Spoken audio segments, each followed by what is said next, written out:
سڵاوتان لێبێت و ئەم کاتەتان باش لە کۆتایی هەفتەیەکی پڕ لە هەواڵی هونەری و کولتوری هاتوینەتەوە لاتان لە سەرەتاتا گرنگترینیان پێشکەشی ئێوە دەکەین پاشان بڕگە سەرەکیەکانی بەرنامەی کۆواردەبینن.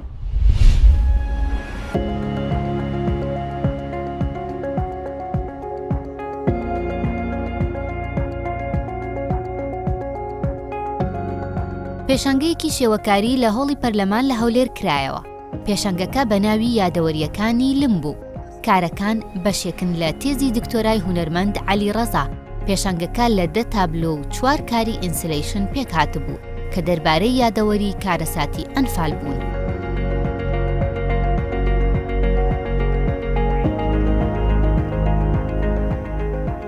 ئەم پێشەنگایە ئیشکردن لەسەر یادەوەری ئێمە. ئیشکردن لەسەر یادەوەری مێژووی ئێمە ئەیش پرۆسەی جینۆسایدی ئەنفالە و لە ڕێگەی بەکارهێنانی مەتریاڵی جیاوازەوە کە پرۆسەکەی پێ ئەنجامدراوە واتە هەوڵم داوە زۆر پەیوەندێکی ڕاستەخۆ لەگەڵ خودی بابەتەکە بگرم بۆ ئەوەی کە ریکریت دی ئێنڤایرمەنت دووبارە ژینگەکە دروست بکەمەوە لێرە لە ناو یادەوەری ئێمەیە بەرمان کەوێتەوە. چۆن بتوانین ئێمە ئەم پرۆسەی ئەنفال وەکو شوێن وەکو یادەوەری لە ناومنەوەی ئێستاە ناو جیلی ئێستاە ئاشنایان کەیت. ئێستاش بیرم دێت کە منداڵ بووم تەمەنم 7 ساڵ بوو کاتێککە دەستکرا بە تەڵانکردنی گوندەکان و وێرانکردنی گوندەکان بەلۆری ئێستاش بیرمە لە دووسخرمات و لەو دەشتەی بیابان بەلۆری ئاژەڵیان دەهێنا تەنانەت گوێدرێژیان دەهێنا یعنی پرۆسەی ئەنفال مرۆڤەکانی ئەنفال نەکرد مەڕەکانی ئەنفال کرد گوێدرێژەکانیان ئەنفال کرد داریان ئەنفال ژینگیان ئەنفال کرد بۆیە ئەمە پەیوەندێکی ڕاستەخۆی لەگەڵ یادەوەری ئێمە هەیە و لەگەڵ یادەوەری هەمومانە هەیە بە تایبەتی من کە خەڵکی ئەو مەنتیقەیەم و هەڵم داوە تۆزە ئۆرگانیگانە ئیش لەسەر بابەتەکانی نزیکی خۆم بکەم چکە هونەر بریتیە لە ڕنگدانەوەی واقع ئەو واقعی کە هونەرمەندتیایە ئەژێ و ڕنگدانەوەی ئەو ژینگەی کە هونەرمەندتیایە ئەژێ ئەو ژینگەی کە منیش تیان ژیام ژینگەیەکە پڕ لە جونۆساید و کارەسات.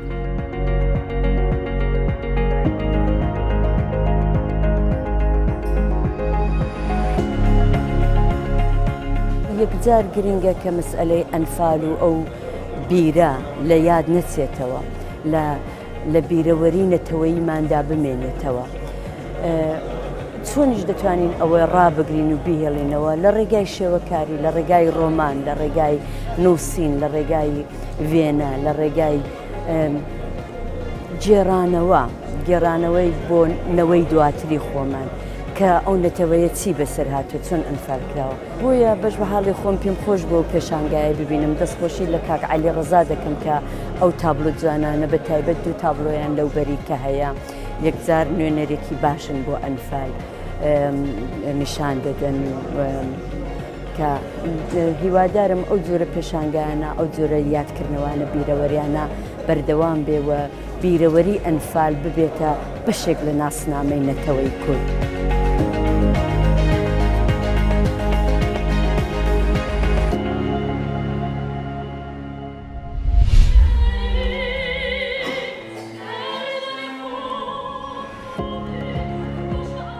خانمە هونەرمەندێکی کورد ئۆپێرا بە کوردی دەڵێت. پەروین چاکار خەڵکی باکووری کوردستانە و لە ئەڵمانیا بە کوردی ئۆپێرا دەڵێت.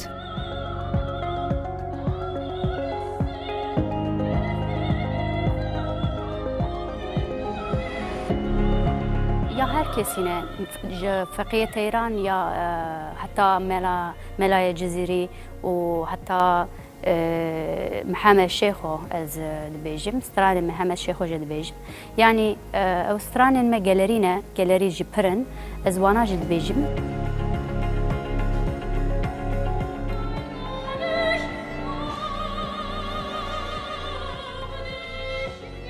از هنرا اوروبي تشيدكم مدخواست يعني از ستران خو كردي زازاكي وسوراني مدخواست بالتكنيكا أوبرا تشيكم و هف بدم ناسن جبركو از في هنرا يعني هنرا دكم كردي دكم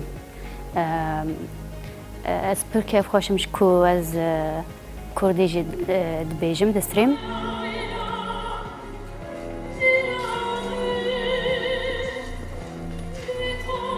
أوبرا تشي دكر بإيطالياني ألماني إنجليزي من تشي دكر نها يعني از بكرديش تشيدكم أو تشتكيش بو خلكي مجي جوداية نها جودا ليدنرن يعني متوقس يعني برا أوبرا جي دناو مدبة برا جلي مجي أوبرا ناس بك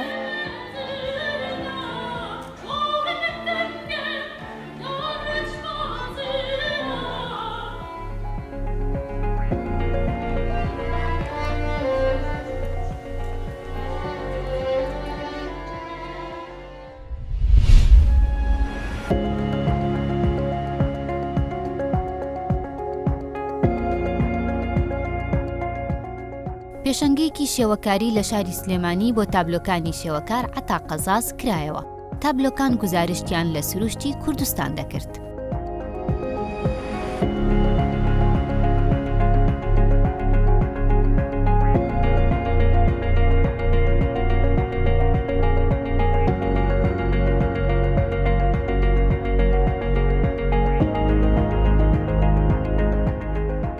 تقریبا 20 تابلۆیەکی گەورەیە بەشداریم کردووە لەم پێشانگەیە بە تەنها خۆم سروشتی کوردستانم هێناوەتە سەر مەسەلەی مۆزوعەکەی خۆم کە گەورەترین بیر و باوەڕی منە کە کوردستان وڵاتێکی جوانە کوردستان سروشتێکی جوانی هەیە پێویستە هونەرمەندان بەڕاستی بیری نەکەن ئەو مۆزوعانەی کە ئەیانەوێت لە ناو ئیشەکانیانە هەبێت بە شێوەیەکی ڕیالیستیک و یاخود مۆدێرن دەتوانن بەکاری بێنن هەموو ڕەنگەکان بەکاربێنن یاخود ئەتوانن تەجریدی کەن مەسەلا شتەکان یان جوانیەتی کەی تیاودا بنێن.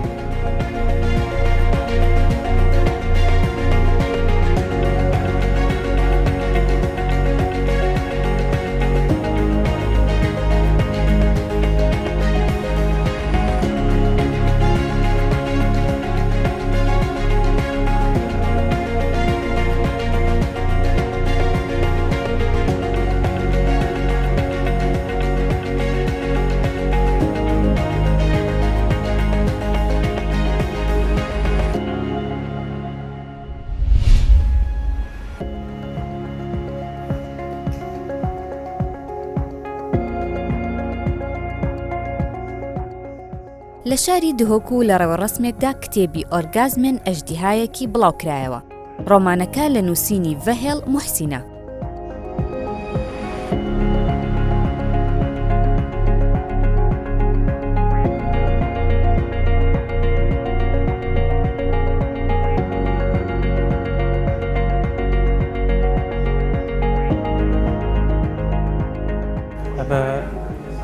چهارمین پرتوکامنه یکم رمان کاست نویسم چاپگیرین پروژه قلبونه نوارک و رمان گریدای ریوبریه که کل 2004 تا دامزراندن ریوبریا کارین گشتیاریه پشتینگی او ریوبری کیش در به ولاتی تهتن بیت ریوبریه پشتینگی و ریوبریه برفند ود که بیت زندانک هزارها امروان تبا بینه زندان کرن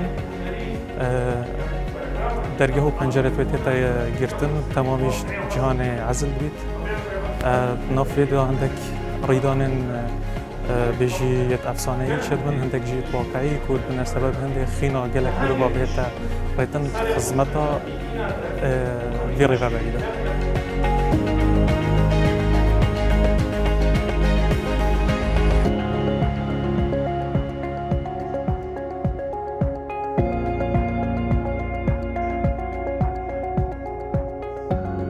چارچوب بزرگ برنامه چند طریق مالگت گل گروه هرمونیه گنجا و گروه که گریدای پرتوکه گنجا و بزرگ چاله که دربشن بیل گنجا محضل وی چند ذکر کرد گروه ایوایی بخرا بونه سر رومانا گنج نویسر وحید محسن حکامت اجدها که هر وسط چارچوب ایوایی دخو هر سمینار اگجی با شخص محمد درباره همان رومان بیت گل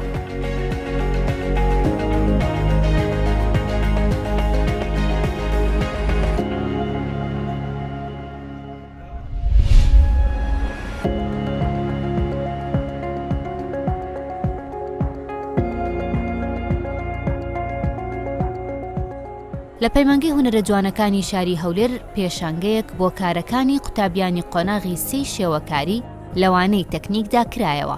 لە پێشانگەکەدا قوتابیەکان کارەکانی خۆیان پیشاندا.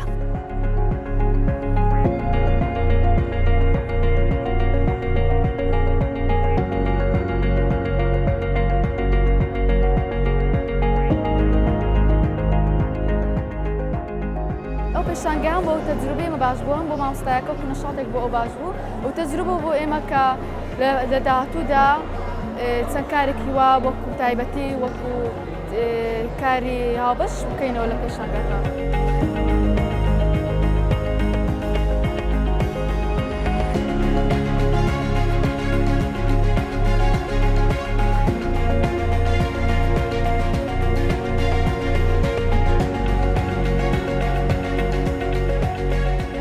پێشانگای قوتابیانی پۆلیسیەم شێوەکارین زەخیرە و ئیشکردنی ساڵێکە ئێمە هەموو ساڵانە ئەو پێشانگایە دەکەینەوە. دیارە مامۆستای بابەتەکە ئەمنم ئەمن ئیتمام بەو بابەتەدا بابەتەکە ئەو ئیشانی کە کردویانە زیاتر ستایل و تایبەتمەندی خۆیان پێوەیە. بەڕاستی ئەو ئیشانە هەموو بیرۆکە و بۆچوونی خۆیانە توانیان لێرە تەڕەکەن. فەرقێکی هەیە لەگە دراسی ئەکادمی. دراسی ئەکادمی وەکو دەرسی ئەلوان و تەختیت تۆزی قیودی لەسەرا معنی کۆمەڵە شتێکێک کە بێ تەطبیق بکەن. بەس لەو وانەیە کامل ئازادەیە قوتابی دەتوانێت بە زۆر و بیرکردنەوەی خۆی ئیشەکان بکاتن.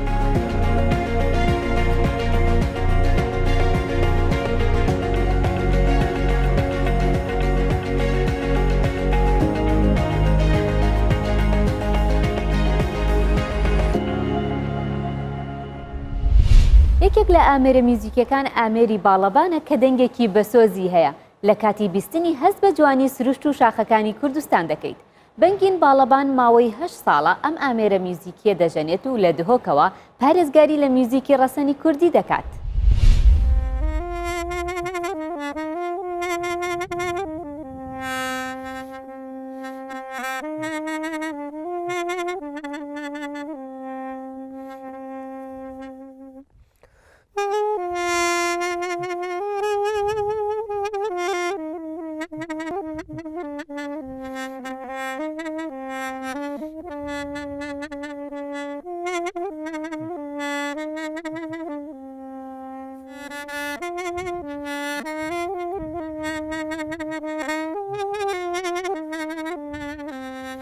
از بنگین باڵەبان خەڵکی باشجێرە دۆگەمە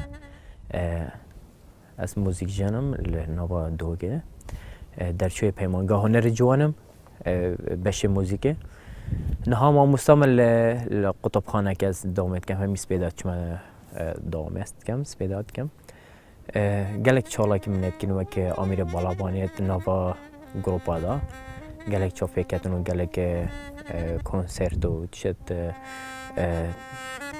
tecîlê tasa min etkirin.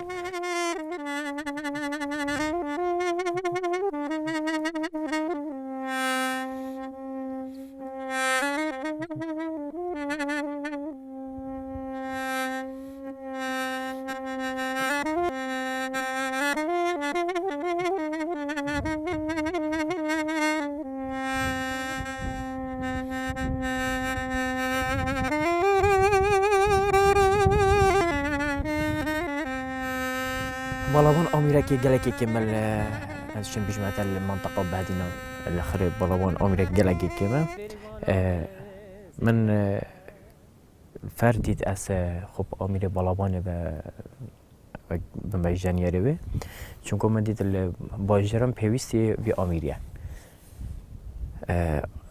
عازفة بلوان جلك كمان هالشين بجمعة المنطقة بعدين نينن يكم عازفة بلوان من شخو دست بيكر اف آمیرکی کردیه برا پتر بو خموکی و اساتید نخوشی فلان بان تدب کارینان برا پتر اف آمیر منبعه الارمینیای دست بگیری اف آمیرکی یک کردی هم بیشن بیشنه شبکتت شندگی داره مش میشه یه باش یه مش میشه تده چکره منبعش الأرمينيا دست بيت كات المنطقة مش بيجون إيريفان أو مد راديو إيريفان أرمينيا أميرات بد جريد بو 3000 سال بري ميلاده الأرمينيا دست بيت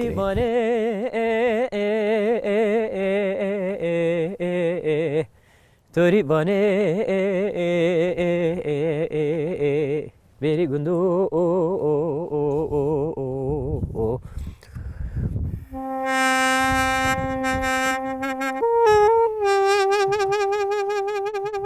برا بتر من قال سرام بيجا يا عزف يا كري كيشون دست بيك هم من عزف كل قال هنرمند مازن يا كرد برادر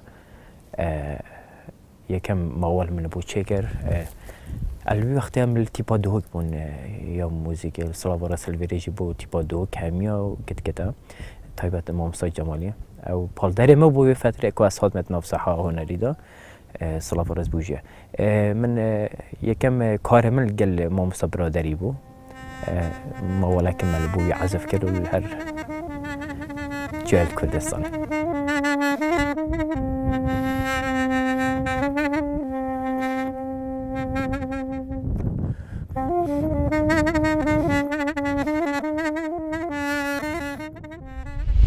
هەبوونی فەرهەنگ گرنگیەکی زۆری بۆ بە زیندوهێشتنەوەی زمان هەیە. زۆر جاریش یاریدەدەرێکی باشە بۆ تێگەیشتن لە زمانەکە و سوودوەرگرتن لە وشەکاری. سادق ڕەواندزی فەرهەنگێکی عەرەبی کوردی نووسیوە و بە چاپی گەیاندووە. لە تەمەنی 12 ساڵیشەوە ڕۆژانە یادگاریەکانی خۆی دەنووسێتەوە و دەیەوێت ئەوانیش بە چاپ بگەێنێت.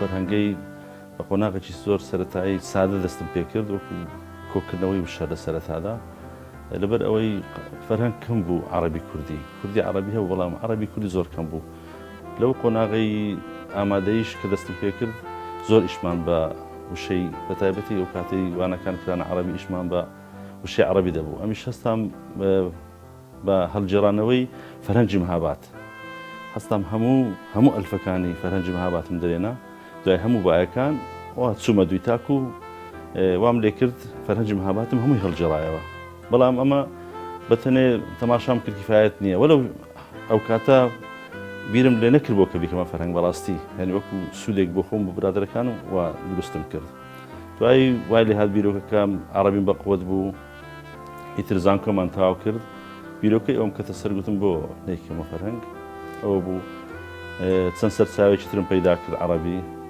لە شوێنی جیاجیا دەستم پێ کرد و تاوای لێ هات ئەوە ئامادەمان کرد بە چەند قۆناغێکدا تێپەڕی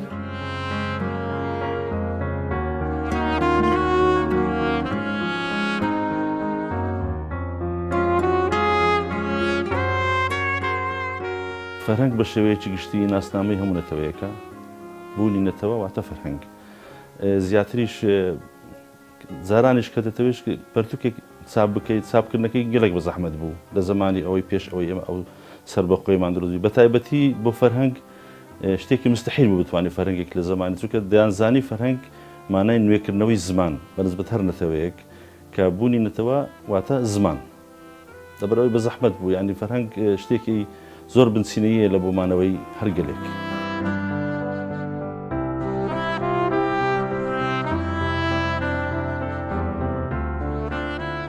ساختکردنەوەی وشە لە بۆ زمانێک ئێمە زۆربەی ئەو زمانانەی ئەو ناوچەیە پێکەوە هاوبەشن لە وشە دەبینێت وشەیەکێ لە 5-6 زماندا هەیە ئەو چەندێک لە وشانە ساختکردنەوەی بڵێ فلان زمان بڵێ ئیمنە فلان بڵێ ئیمنە تۆزێک زەحمەتە کوردیش پێویستە ڕۆشنبیری کوردیش تووشی خۆی تووشی ئەوە ئەستەنگە نەکاتن هەوڵ بدات وشەیەک خۆی ڕەسەنایەتی کوردیە بەڵام شی بکاتەوە بڵێ بکەوێتە گومان بە لەوانێ فارسی بە یان تورکی بچکو ئەوان هیچ ڕۆژێک نە فارس دەڵێ ئەو وشە فارسیە بۆ هاتێرە نە تورکی دەڵێ وشە بۆ فارسیاتونە زمانی بەکاردێنن لەبەر ئەوە دیتنەوەی واتا لە بۆ وشەی جگە لە شتە تەکنۆلۆژیاکان نەبێتن چونکە لە عەرەبیشدا هەیە وشە هەیە ئەسڵی عەرەبیش نەبووە لەوانەیە پێش قورآانی پیرۆزیش ئەو شهاد بێسە لە قورآنیش بەکاراتی جارێکی ترش دووبارەم کردەوە بەڵام عەرەب ناڵێ ناسێ سەر قورآن بڵێ ئەو شێ بۆ لێرە بەکار هاتووە بەڵام عەرەبی نییە بەکاری هەندوو لەگەڵی ڕاهاتووە لەوانێ عەرەبیش نەبێت وشە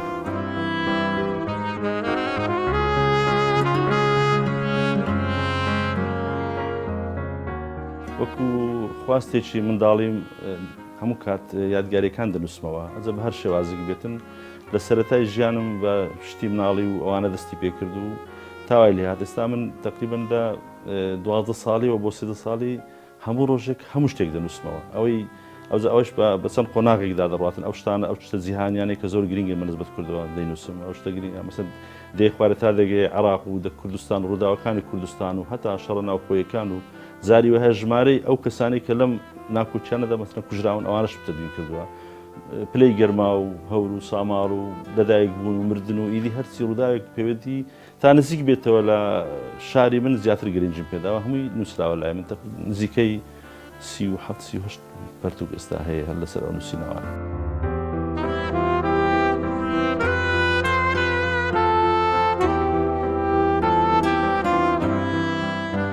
یادەوەری شتێکە دایمەن پێت خۆشە لە بن دەستی خۆت بێتن بە ئامادەبوون نەبوونی خۆ من حەز ناکەم هیچ کەسێک لاپەڕێکیش لە یادگاریەکان من هەڵبداتەوە سەیری بکاتن.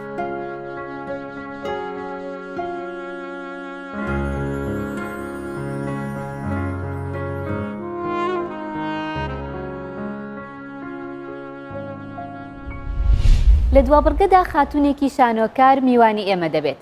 کاتێک لە منداڵیەوە خولیای هونەر دەبیت تێکەڵی دەروونت دەبێت و ساڵ بە ساڵ هەوڵی پێشخستنی دەدەیت. شای نەجار لە شانۆ و درامادا ڕۆڵی بینیوە دەڵێت لە منداڵیەوە خولیای ئەکتەریم هەبووە هەر بۆیە چوومەتە پەیمانگە و بەشی شانۆم تەواو کردووە. پیاوان بێدڵ و بێجورئەتن ئازانین نانێ ڕوبەڕووی کێشە بن.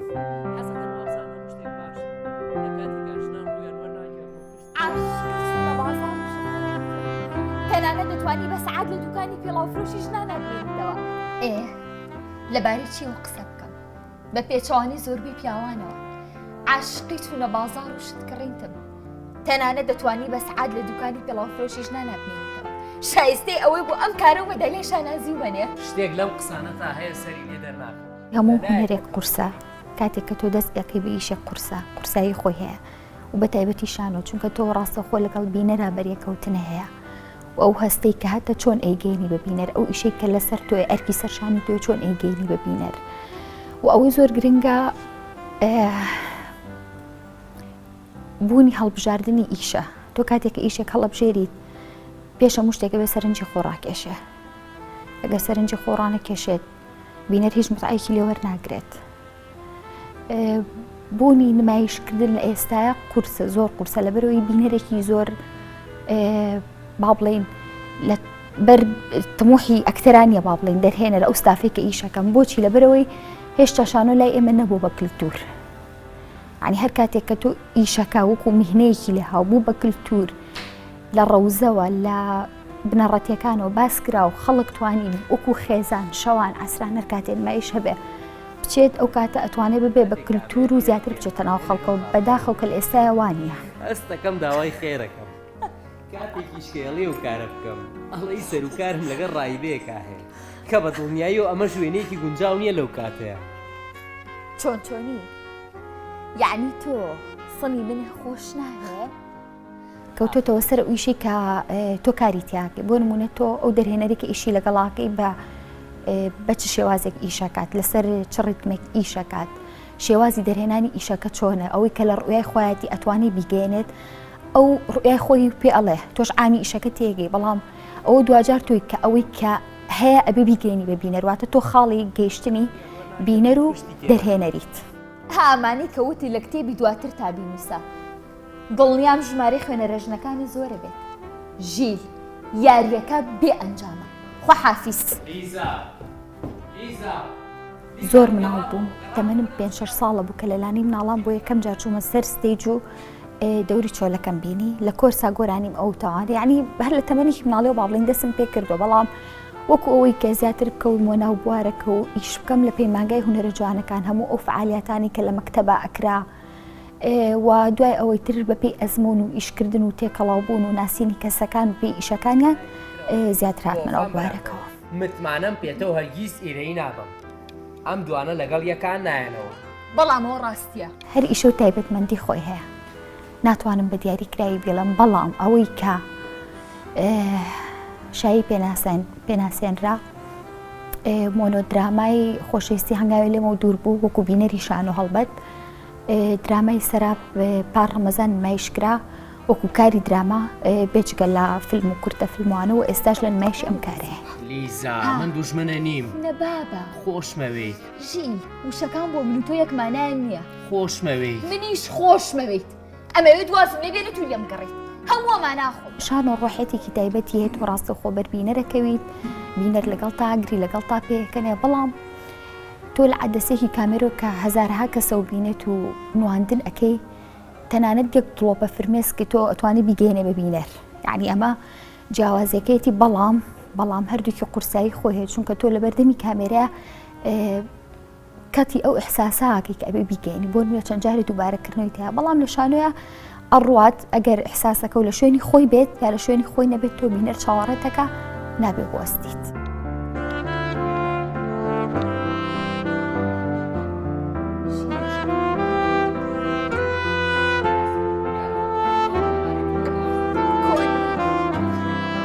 ئیش لەسەر تاک نەکراوە ئەگەر ئیش لەسەر تاک کرێت و ئەو واعە بۆ خێزانەکان هەبێت زۆر ئاسایە لەلایەن ئەگەر بۆ نمونە کچەکان بچنە سەر تەختی شان و کە شتێکی زۆر ئاسایی و هیچ فەرقێکی تیان نبینم لەگەڵ هەر میهنەیەکی تر کە حەزە پێێتی و بربەستیش بەردەوام هەیە و خاتونی زۆر بێرمان هەیە و ئیشی زۆر باش کراوە و ئێمەش ئێستا بەردەوامین دڵۆپێکی کەم لەو دەریایی کە هەیە بیگەێنی. حەزەکەن وابزان هەموو شتێک باشە لە کاتێک ئاژنان ڕویان وەرناگەڕن و پشتی تێناکەن. ئەمانی کەوتی لە کتێبی دواتر تا بینوسە دڵنیام ژماری خوێنەرەژنەکانە زۆرە بێت. ئەیانەوێ کارێک بکەن پیاوان وا هەست بکەن خۆیانن حەز لەو کارەکە. کەواتە لەم حاڵەتەیە کێ ئامرازی دەسی کێیە؟ پرسیارێکی باشە.